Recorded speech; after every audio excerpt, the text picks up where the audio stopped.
जैसे कि last class में हमने किया डॉक्यूमेंटेशन, तो डॉक्यूमेंटेशन के अंदर हमने पर्पस ऑफ डॉक्यूमेंटेशन किया, क्वालिटी ऑफ डॉक्यूमेंटेशन किया। तो अभी नेक्स्ट हम स्टार्ट करेंगे मेथड्स ऑफ रिकॉर्डिंग। जो अभी नेक्स्ट है हमारा that is methods of recording. Methods of recording 5-6 types की हैं, जिसके अंदर अलग अलग फॉर्मेशंस हैं। मेथड्स ऑफ रिकॉर्डिंग के अंदर अलग अलग टाइप्स हैं of recording. Methods of recording के अंदर सबसे फर्स्ट आती है हमारी नरेटिव रिकॉर्डिंग।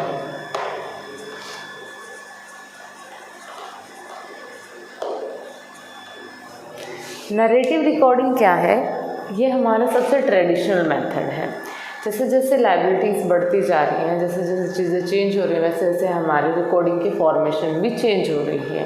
तो सबसे फर्स्ट हमारा क्या था? नरेटिव रिकॉर्डिंग था, जिसके अंदर हम क्या है, ये सबसे ट्रेडिशनल मेथड रहा है रिकॉर्डिंग का, जिसके अंदर हम नर्सिंग केयर को रिकॉर्ड करते थे और इसको हम स्टोरी टेलिंग फॉर्म में भी बोल सकते हैं।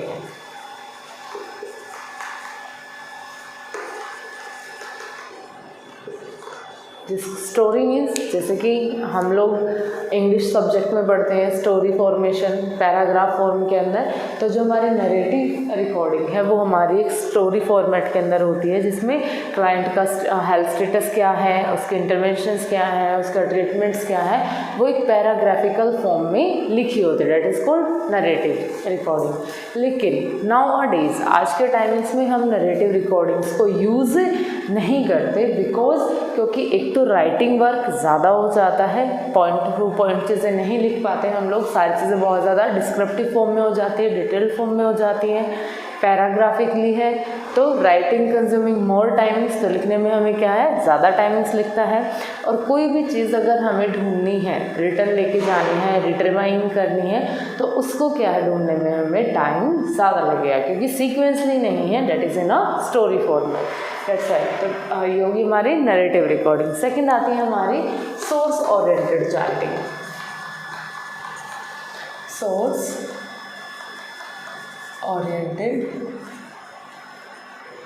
चार्टिंग। अब सोर्स ओरिएंटेड चार्टिंग क्या है ये भी descriptive recording done by member of health care team on separate sheet. Narrative charting में स्टोरी फॉर्मेट में हम सारी डिटेल्स को, क्लाइंट का हेल्थ स्टेटस क्या है, उसका ट्रीटमेंट क्या है, उसके इंटरवेंशंस क्या है, उनके बारे में नोट डाउन कर रहे हैं। ठीक है। सोर्स ओरिएंटेड के अंदर भी सेम चीज़ है, सारी चीज़ों को, क्लाइंट हेल्थ स्टेटस, उसका ट्रीटमेंट, इंटरवेंशन हम नोट डाउन करते हैं। बट डिफरेंस कहाँ पे आ जाता है कि वो every health care team members के पास ईच सेपरेट शीट होती है और रिकॉर्डिंग। जो सोर्स ओरिएंटेड चार्टिंग है उसमें जितने भी हेल्थ केयर टीम पर्सन्स हैं जो जिस जिस क्लाइंट को केयर आउट कर रहे हैं, उसके लिए अपनी एक अलग सेपरेट शीट लिखते हैं, और इसकी एडवांटेजेस एंड डिसएडवांटेजेस वो सेम है एज टू नरेटिव चार्टिंग, क्योंकि नरेटिव चार्टिंग में भी रिटर्न वर्किंग ज़्यादा है, राइटिंग ज़्यादा टाइम को कंज्यूम करती है, कोई भी चीज़ फाइंड आउट करने में, रिवर्ट करने में हमें टाइम लगेगा। सेम सोर्स ओरिएंटेड चार्टिंग है, हर एक हेल्थ टीम मेंबर्स को अपना अलग से सारी चीज़ों को डील आउट कर रहे हैं, वो राइट डाउन कर रहे हैं। तो advantages and disadvantages of source charting are also same as to narrative charting. फिर थर्ड आती है हमारी problem oriented charting. Our third type of recording is problem oriented charting, जिसमें हम यूज़ करते हैं POMR। That is POMR stands for problem oriented medical record. Problem oriented medical record. अब problem oriented charting के अंदर क्या है, इस मेथड के अंदर हम पूरा एक कॉमन प्लान यूज़ करते हैं। सबसे फर्स्ट हमारा database, problem list, initial plan and progress note. Problem oriented charting के अंदर क्या क्या यूज़ करते हैं, हमारा डाटाबेस, सेकंड हमारा आता है problem list, problem list, third आता है हमारा initial plan, and last is our progress notes.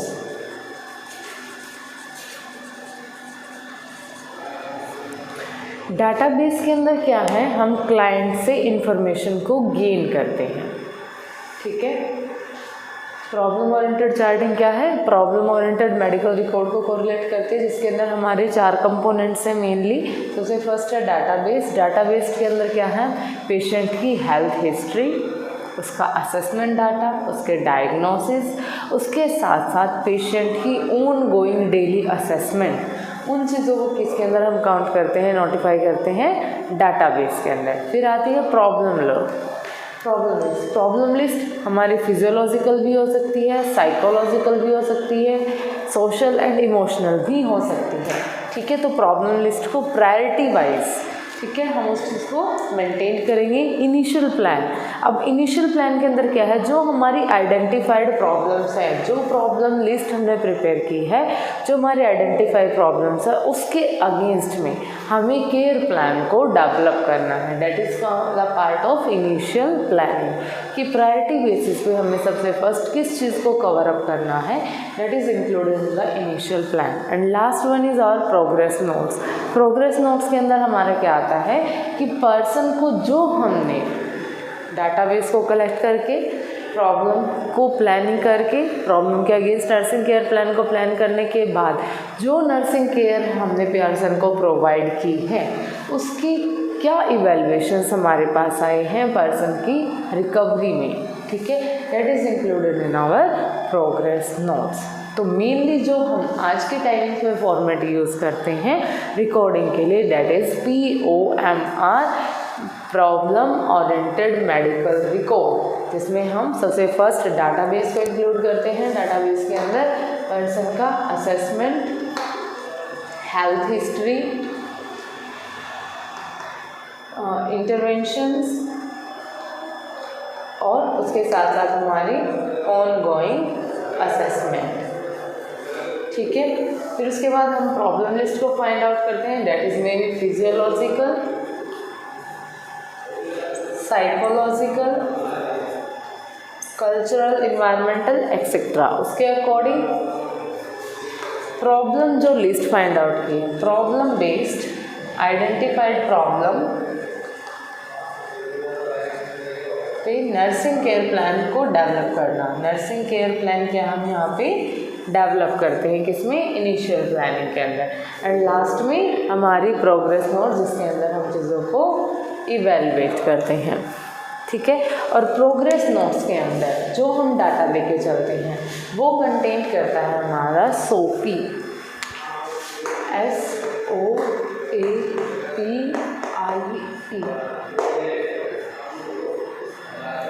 ठीक है।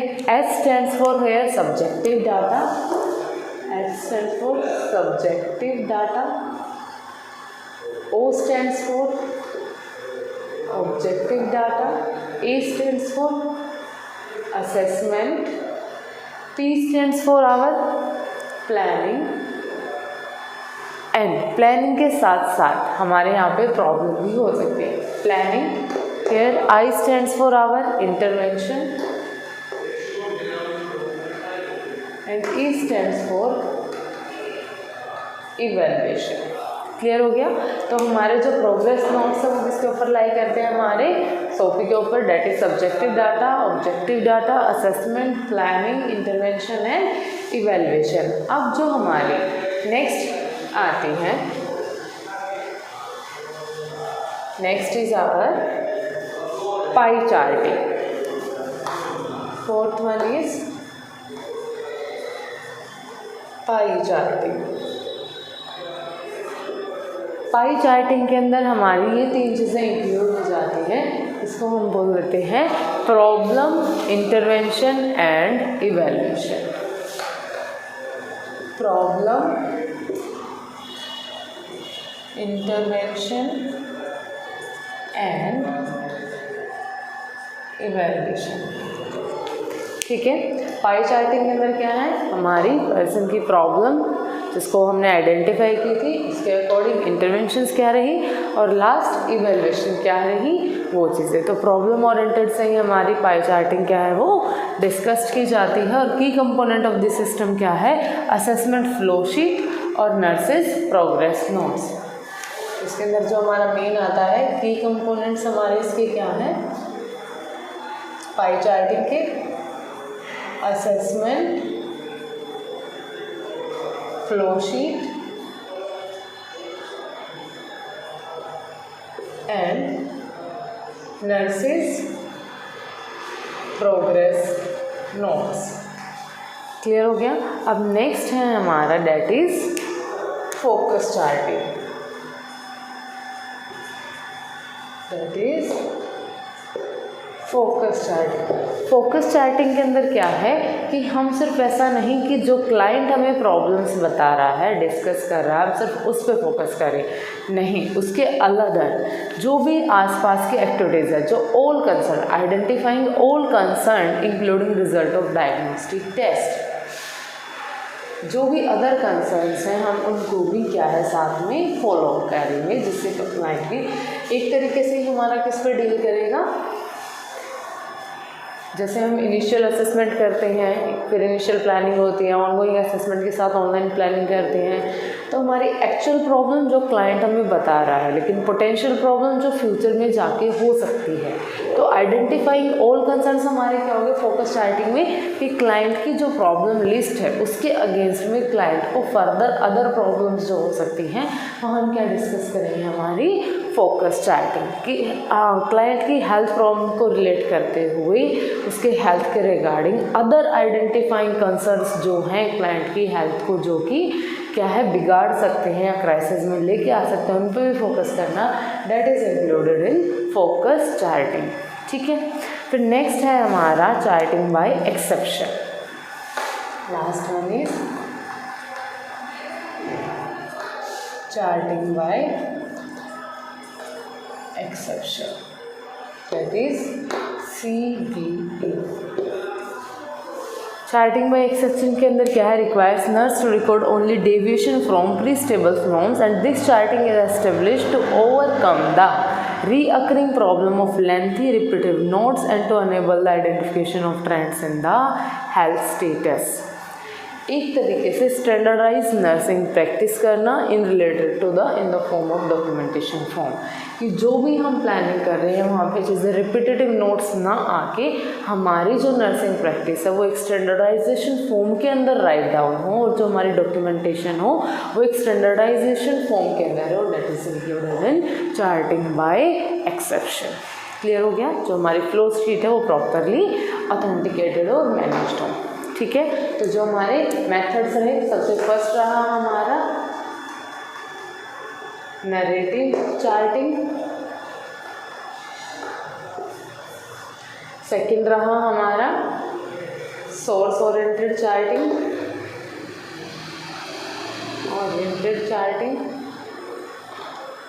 थर्ड रहा हमारा प्रॉब्लम ओरिएंटेड चार्टिंग,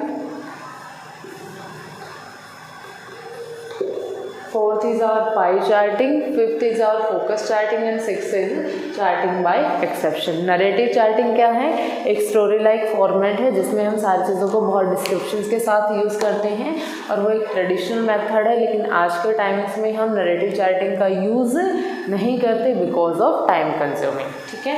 फिर सोर्स ओरिएंटेड चार्टिंग, हर एक हेल्थ टीम वर्कर के पास उनकी अलग से सेपरेट शीट होती थी हाँ पेशेंट के रिकॉर्ड को मेंटेन करने के लिए, लेकिन उसकी advantages and disadvantages are same as the narrative charting, तो इसलिए हम सोर्स ओरिएंटेड चार्टिंग को भी यूज़ आउट नहीं करते। Third one is our problem oriented charting. Problem oriented charting क्या है, हमारा आज का सीक्वेंशियल और स्टैंडर्डाइज नर्सिंग प्रैक्टिस के अंदर आता है, जिसके अंदर हम क्लाइंट की प्रॉब्लम्स को फोकस आउट करते हैं, और उसके अंदर हमारे 4 की कंपोनेंट्स है। सबसे फर्स्ट डाटाबेस। डाटाबेस के अंदर हम लोग क्या करते हैं, क्लाइंट का असेसमेंट डाटा, क्लाइंट की हेल्थ हिस्ट्री, क्लाइंट की ऑन गोइंग असेसमेंट, उन सारी चीज़ों को रिकॉर्डेड आउट करते हैं।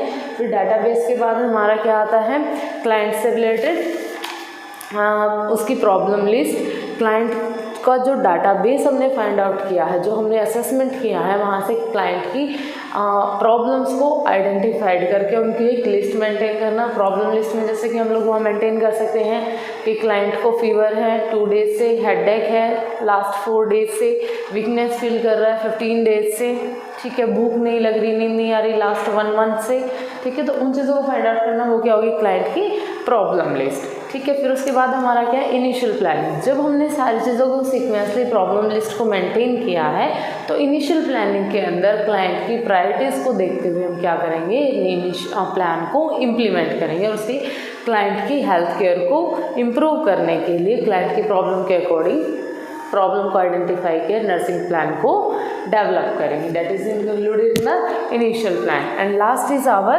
प्रोग्रेस नोट्स, जहाँ पे जो नर्सिंग केयर प्लान हमने डेवलप किया था उसको इम्प्लीमेंट करने के बाद क्लाइंट की हेल्थ फोकस के ऊपर कुछ पॉजिटिव रिजल्ट्स आ रहे हैं, नेगेटिव्स या फर्दर हमें चेंज करने हैं, उन चीज़ों को आइडेंटिफाई करने के लिए हम नर्स प्रोग्रेसिव नोट्स का यूज़ करते हैं, ठीक है। जिसके अंदर प्रोग्रेस नोट्स हैं वो किस पे लाइक करते हैं, हमारे SOAP पे।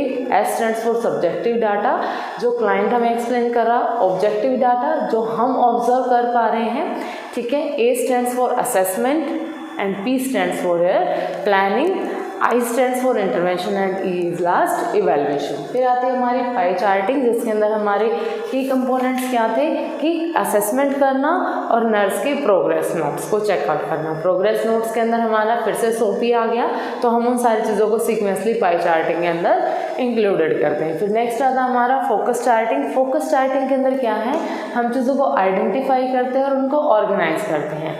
सिर्फ ऐसा नहीं कि हम क्लाइंट की जो प्रेजेंट प्रॉब्लम हो हम उन पे फोकस करते हैं, बल्कि हम क्लाइंट की हेल्थ से रिलेटेड जितने भी कंसर्न्स हैं हम उन सबको साथ में डील करते हुए लेके चल रहे हैं। अदर कंसर्न्स जो फिलहाल प्रेजेंट नहीं है हम, या फिर हम ऐसा कह सकते हैं कि फर्दर पोटेंशियल प्रॉब्लम्स जो क्लाइंट को हो सकती हैं उनको भी मेंटेन आउट करना, जो किसके अंदर आता है हमारा फोकस चार्टिंग के अंदर। And last is charting by exception. किसी भी चीज़ को जब हम नोट डाउन कर रहे हैं, ऐसा नहीं कि हर एक चीज़ के बाद हम उसके प्रोग्रेस नोट्स बनाएंगे, नहीं। जब हम एक क्लाइंट के लिए पूरा नर्सिंग केयर प्लान लेके चल रहे हैं 2 डेज़ के लिए या 24 आवर्स के लिए या 6 आवर्स के लिए, तो हम हर एक मेडिकेशन या कुछ इंटरवल के बाद एक स्टैंडर्डाइज फॉर्म के अंदर जब चीज़ों को राइट डाउन करते हैं, that is included in the charting by exception. Clear हो गया?